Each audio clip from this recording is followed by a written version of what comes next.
Hello. I found these letters. I found this letter yesterday, actually. So I really want to get that out on YouTube so it's out there. Dear Psychologist, comma. As a child, I was extremely emotionally abused for 9 years. I was told I was useless, ugly, no good, worthless, and worthy of nothing. And told I would be a nobody and that no one would ever love something like me. Every day at school by my classmates. And I was spit on, and my hair was pulled, and I was laughed at all the time, every day after day, every hour, many times. I'm very shy, but I have a heart that only wants to help others. The children were always mean to me. I never had a friend to call my own for years. The girl who bullied me said to everyone who wanted to be my friend that they could join her and be popular if they never talked to me again. And all of them went. Every time. In high school, I struggled in school, but I graduated and joined the military at 19 years of age. My mother was proud but angry, I think, that I left home. I would fall asleep standing up at boot camp, and I lost 40 pounds in 10 weeks. Everyone, including the instructors, would laugh at me and make fun of me daily, even though I had no control over it. I didn't even know I fell asleep. A few years later, in 1992, I was sent to Alert, Northwest Territories, for 6 months, and there I was raped, I think by this man who thought I looked like his ex-wife. Well, it turns out I was raped. There was no I think there. He threatened me that before I left there, he would do sex things to me. I thought he was joking, but one night I was drunker than I should have been. I had a few drinks. I think he put something in my drink. Because I didn't see him at the bar, and after I went home really late, he joined me in my room shortly after and knew I was drunk and went to come in.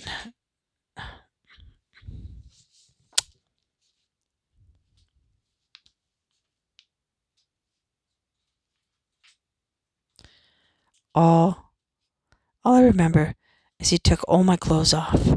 He said he wanted to put my PJs on and undress me and tuck me into bed like a friend would do. Then he took his clothes off and laid next to me naked. That is all I remember until morning.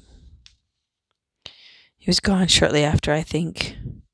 He told everyone that I was a whore and that I had sex with him and everyone. I couldn't talk or move that night after I hit the bed. That I do remember, and I could not get him to get out of my room, and I could not yell for help at all. It was like I was numb everywhere and blind. In those days, there was no locks on the doors there. Anyone could get into your room while you slept, and I knew I needed to lock my door, but couldn't do anything about it.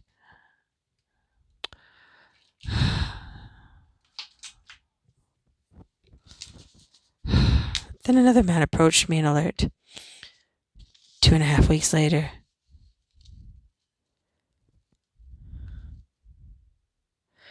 And told me he would take me away after the 6-month time and use me only for sex, and that he would give me a home and food, and that he was married.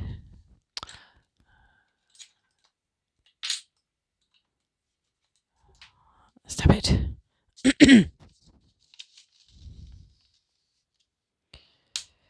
And that if I didn't listen to him, he would ruin my career and destroy my name. I would still be afraid of him today if I met him. He was nice to me before that night, but old and he wanted to sleep with me. He was at least 25 years older than me, I think. I ran from him. Another man, shortly after, held me down in his room in alert and kissed me everywhere and would not let go of me. But I did get away from him. He wanted to date me, but when I said no, he then got aggressive once. I was a different person. After I left Alert, the innocence was gone, and the trust was wiped away, and he has never come back since. His name was Ken. After 6 years in the military, I was escorted to the boss's office. He was a major. After being put into a duty center for a year and lied to about why I was there, and I was told that they had to release me because I was useless, and they did not know what to do with me. So they had me do janitor duties and clean toilets, put the flag up or take it down. He would not give me a chance in any other trade, and he was verbally abusive to me. After that meeting, I went home and cried for weeks, and then slept for at least 4 years straight, 18 to 20 hours at a time. I didn't really eat or drink. I could not and did not want to wake up at all. I felt happy sleeping. My husband had to sit on me and bounce to get me up to eat. Only Oprah got me up for an hour each day, and she was the only one who helped me out of my depression at that time. It was severe depression, really. It took 4 years, which is why I value her so much. I even got physically ill when I had to tell my husband about the abuse in Alert, the rape, because I thought he would leave me and hate me. My head felt like it was going to burst, and I had to leave and get help from a neighbor. And she helped me a lot.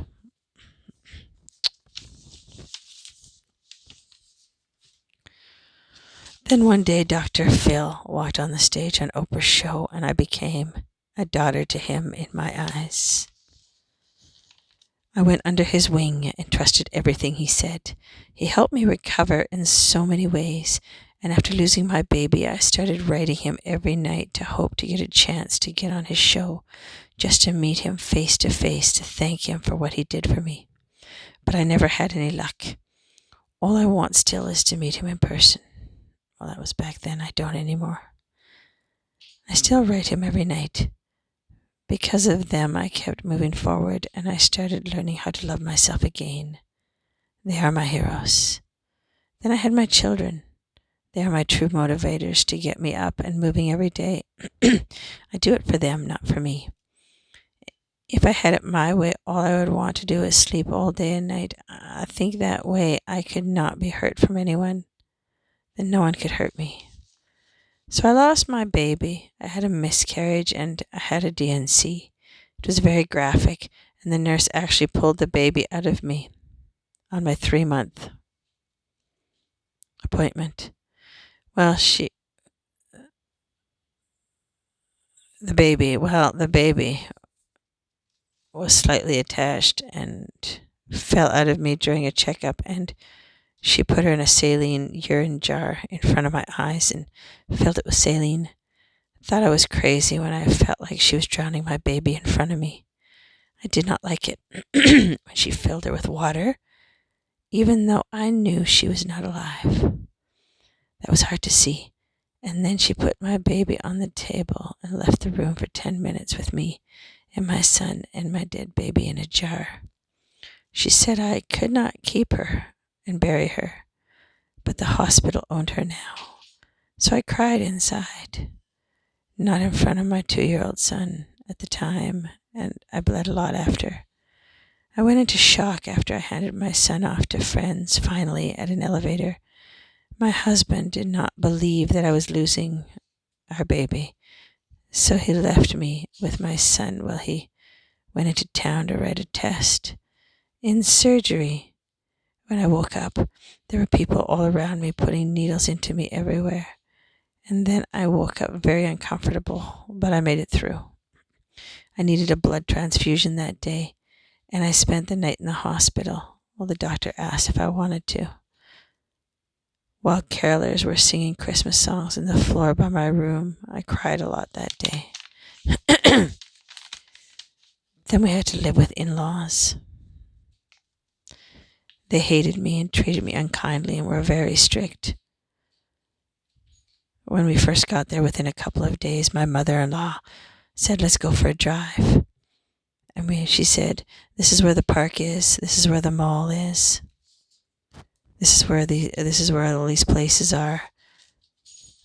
She says, "Now don't bother me, because I'm not going to be there for you, and I'm not going to help you out, and I'm not going to do anything.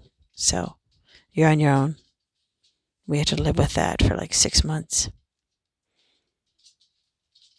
When I begged my husband to let me go with my son to another place, or for him to take us out of there, he said I could go, but without my son, and I would have been tortured before doing that. So that is pretty much what I went through for the next 4 to 6 months. They were very mean to me. But I was fed, and I had a roof over my head and a bed, right? So I should be grateful. This was supposed to be fucking family. I lost 3 best friends. They did not want to be my friends anymore after going through my trouble at the in-laws. I lost 2 cats after 12 years or so, one after the other, and another one a few years later. My mother decided that she did not want me in her life anymore, so she disowned me shortly after all this happened. My father got cancer. Shortly after we left Estevan, we stayed there until my husband got back into the military. My mother is suffering from breathing problems, something that has to do with her lungs. My husband is not always supportive when I need him to be. I am obsessive-compulsive when it comes to my children and very protective, because I have to be. I trust no one completely except my children. I'm always afraid. I'm afraid of the dark. I don't like to be alone. I do wonder why it seems everyone is so cruel to me all the time. It seems to never end, and I never seem to get any peace for a long period of time without something happening. I need closure to these things.